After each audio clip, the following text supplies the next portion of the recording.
Hey, welcome back to the Disney Plus Everyday Challenge, and today we have A Hero's Journey, the making of Percy Jackson and the Olympians.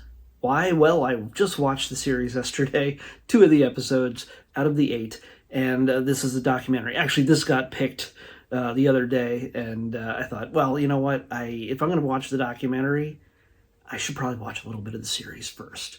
And yeah, this is definitely a making of. This is plenty of spoilers in it. I am not going to spoil anything for you that you cannot just see from looking at the screens, the thumbnails for the episodes, and things like that.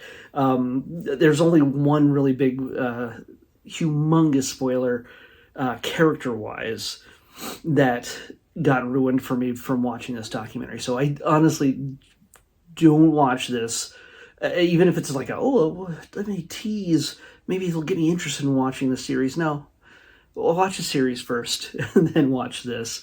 This is a series not connected to the movies that were made previous years through 20th Century Fox. When Disney bought 20th Century Fox, they got the rights to make these more content with Percy Jackson, the Rick Riordan novels. And 180 million people, can't be wrong. Right, so this is a big deal. Very much, I know I'm going to keep saying this name, and I don't want it to sound like a curse or anything else. But the comparison to Harry Potter and everything else is going to happen. The comparison to the movies when it comes to the series is going to happen. But this is very much its own thing, and should be treated as such. It is. Still that hero's journey type of story. It's just fleshed out in a series, and this documentary shows how it was all made. And you get to see the actors. They talk about how they were cast and what the stories and the characters and the events mean to them, what it means to be the leads when you're barely 13 years old of a major series that's going to be on Disney Plus. At the time they were filming this is coming out of the pandemic and everything else. There's people still, wearing masks and everything else on set. They all the struggles that come with that, and also being a kid who has to do their homework at the same time as fighting monsters from Olympian myth, from Greek mythology. So you got the actors, you got the special effects created by ILM, Industrial Light and Magic, using the volume. Yes, they built a volume, I believe, up in... why can't I say the name? Up in Washington, Canada, up in Vancouver. There's one here in LA, and there's probably one down in Georgia. There's definitely one in the UK, but this one was, I believe, mostly filmed in Vancouver or around Vancouver. But the volume, if you don't know already, was primarily used for The Mandalorian when that series was created. Just down the road. And you get to see The Mandalorian, and it creates this humongous, it's just a wall of screens that lets the actors interact in a background that looks realistic, that looks incredibly realistic.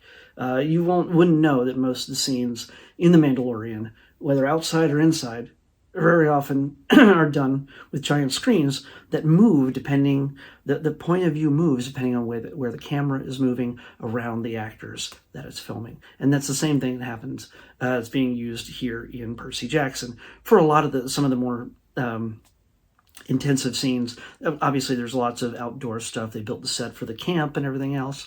But you get to see how they do that. And of course, there's a lot of practical effects in this as well.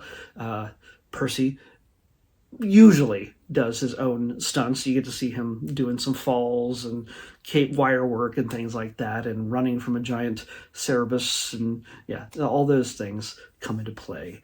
And but yeah, they do have stunt doubles to do the hard stuff.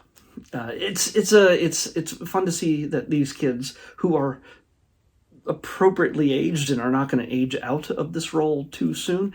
By the way, I also did research while I was watching this because it was bugging me. Was this going to have the same fate as Willow? No. Thankfully, this series, and even though I've only watched 2 episodes, and now I'm seeing these. I watched the documentary. even though I haven't finished the first season, I want to watch it now even more so. And I'm rooting for these kids and the people who make the show to get to see their vision. For Rick Riordan to see this, his vision that he co-created, just have it all come to life from start to finish, hopefully. I know we have a season 2. I know that season 2 is being made. And I don't know if it's done yet, when it's going to premiere, but it'll be on Disney Plus for sure.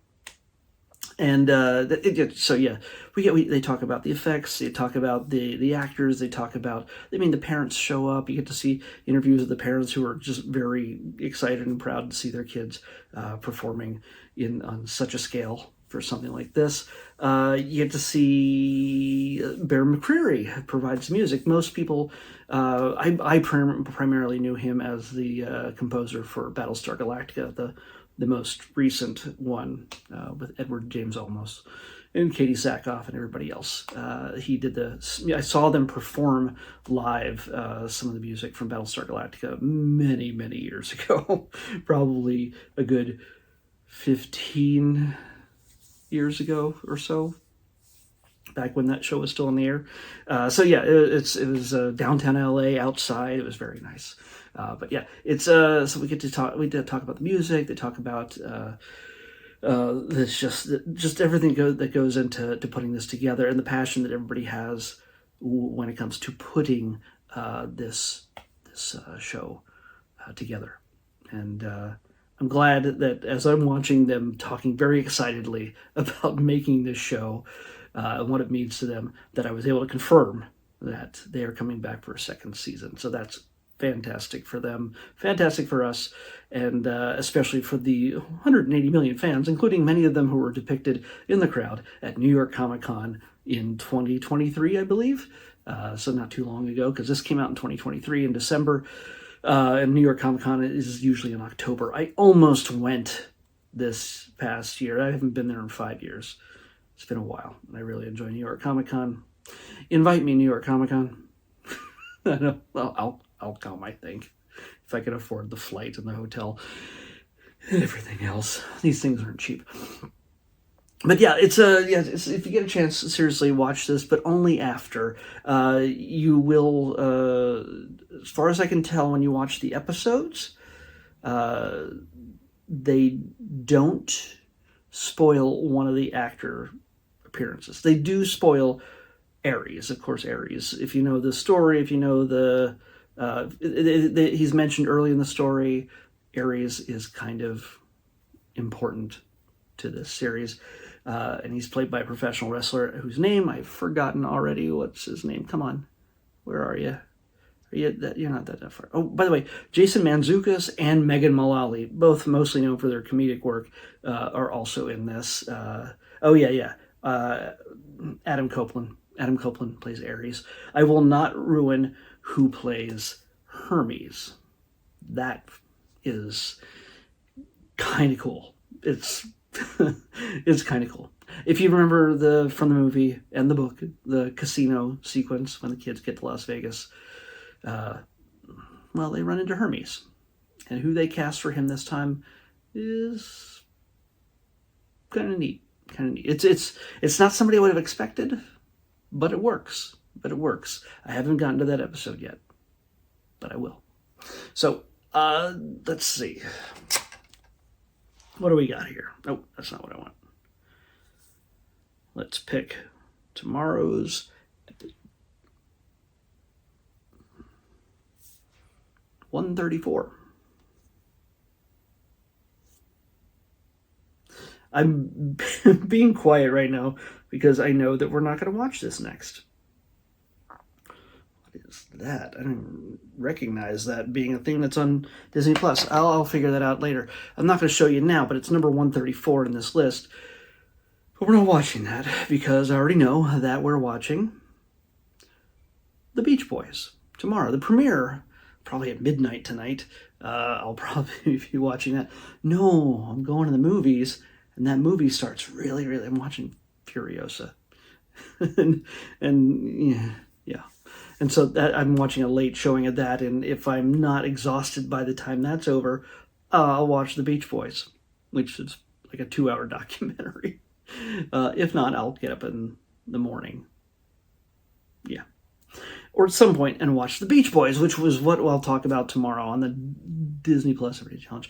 The Beach Boys on the next Disney Plus Everyday Challenge. I'll see you back here tomorrow with that.